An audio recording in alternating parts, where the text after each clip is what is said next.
Hi everyone, today we're going to go over some advice on setting up a still life. My first piece of advice would definitely be do it today. Whatever you do, just do it today. You're going to want to maybe put it off. Just don't. Just do it today. A couple reasons why. First of all, I'm about to give you guys some great tips and pieces of advice. And for some of you, you're going to be inspired by it. You're going to come up with some really great ideas. But for some of you, it's just going to make it feel overwhelming. You might have some anxiety over it. So just do it today. Even if, let's say, you have a great idea for a backdrop, but your friend has it and you're going to see your friend on Thursday. So you want to wait till Thursday to do it. Okay, then just do it today anyway, because then you have it done in case you didn't get a chance to do it.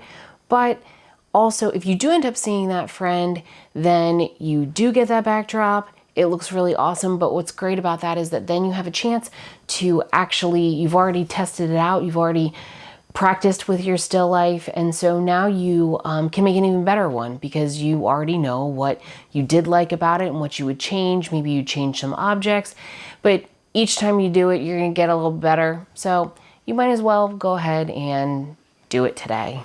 The second piece of advice that I would give you is think about where you're going to take the photo and what you're going to use as a backdrop. Do you have a flat spot in the wall where there's nothing on there and it's nice and clean? That might be a great backdrop. Are you going to use fabric for a backdrop? If so, then you might want to gather it a little bit so that it does its beautiful fabric thing. You have some draping in it. So that's really great. Keep in mind, if you do something like that, it doesn't have to be anything special. You could use a sheet or a towel or, any number of things. Depending on how far you're zooming in, it could be a t-shirt. You don't have to have any special equipment to be able to use a backdrop. Another thing you might want to think about as far as where you're going to do it is, what can you, if you are going to use a backdrop, what can you set it up on so that it creates a seamless backdrop? A seamless backdrop just means when you have something on the vertical surface, so you could take said towel or sheet or whatever and tape or pin it to the wall or whatever, and then you would drape it down onto the horizontal surface so that then you have this nice little curve there. You're not seeing the edge. That's a possibility too. I actually have little cardboard cutouts that I've used to make two-sided still life backdrops.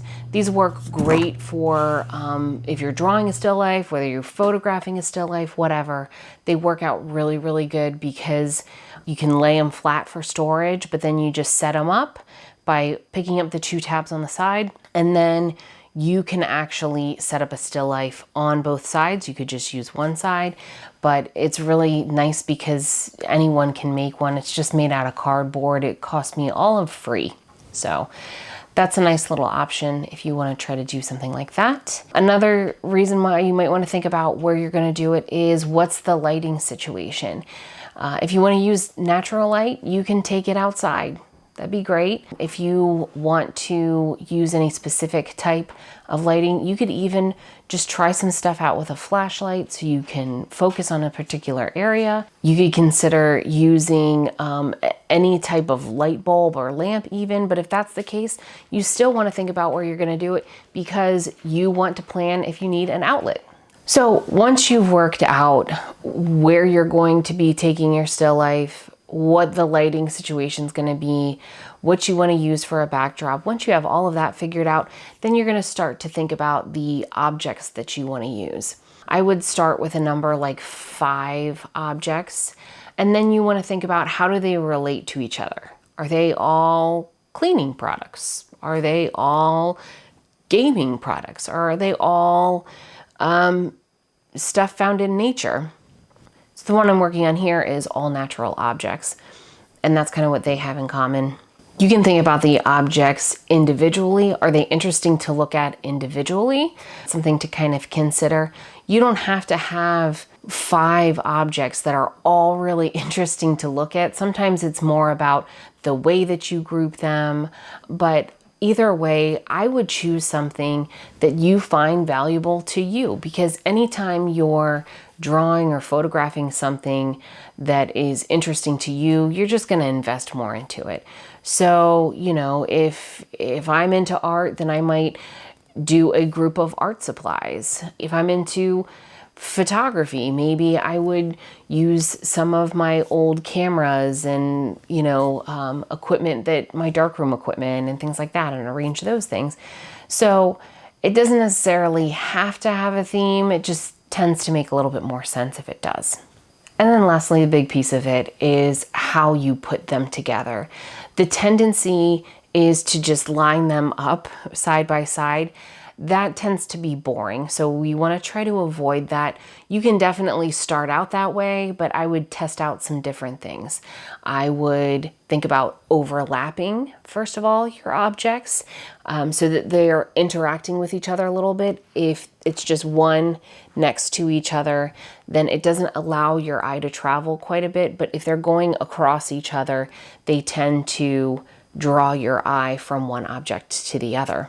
Another thing that I would think about when you're putting it together is creating levels. So once again, if it's kind of a very similar object and they're all ending at the same height, then that's going to make it a little bit more stagnant.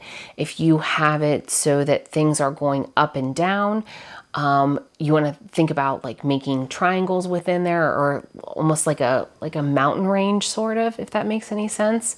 Then that also creates a little bit more interest inside your still life. You can do this even if you have smaller objects by just taking like a block or a piece of styrofoam or something and setting it under one of the objects to help elevate it. You can see that I did that just by setting it under the actual backdrop, under the cloth, just to elevate something a little bit. And then you can't even really tell, especially if I bunch the cloth up, that that object's being lifted up a little bit more. I hope you guys find this helpful, and I hope it helps you to build a really fantastic still life. And once again, do it today, because if you do it today, even if you don't end up using that one as your final still life for whatever you're doing, then you're going to learn something from it, just from moving things around and playing around with the different objects. Good luck, and I can't wait to see what you guys come up with.